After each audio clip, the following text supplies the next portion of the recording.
Hello bachon, let's see this question. In an experimental setup to study the photoelectric effect, a point source of light of power 3.2 into 10 to the power minus 3 watt was taken.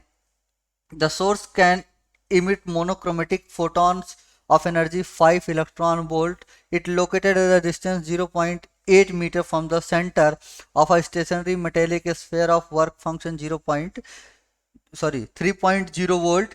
The radius of the sphere r is equals to 8 into 10 to the power minus 3 meter. The efficiency of the photoelectric emission is 1 for every 10 to the power 6 incident photon. Okay, ठीक है. यहाँ पे based on the above information give choose answer the questions below. Assume that sphere is isolated, photoelectron are instantly swept क्या है after the emission. ठीक है, पहला यहाँ पे क्वेश्चन क्या है कि de Broglie wavelength of the fastest moving photo electron is. Okay, de Broglie wavelength का फॉर्मूला हम लोग जानते हैं कि इलेक्ट्रॉन के लिए क्या होता है, square root of 150 divide by kinetic energy in कहाँ, इलेक्ट्रॉन वोल्ट में. ओके, तो हम जानते हैं काइनेटिक एनर्जी कैसे निकालेंगे. अपना जो लाइट आ रहा है उसकी एनर्जी कितनी है, 5 इलेक्ट्रॉन वोल्ट है.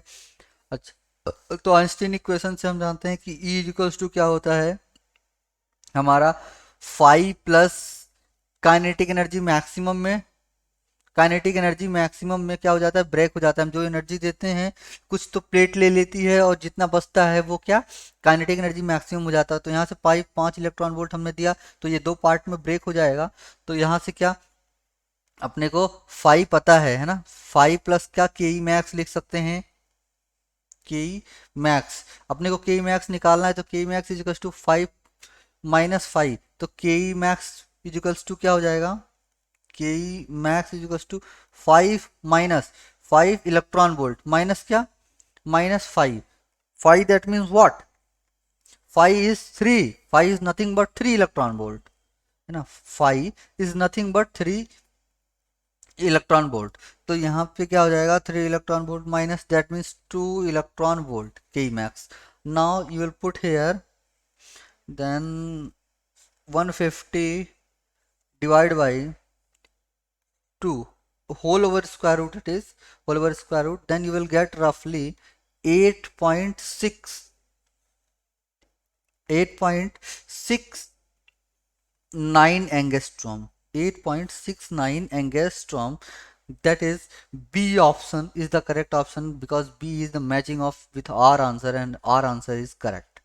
So B is the correct option. Best of luck.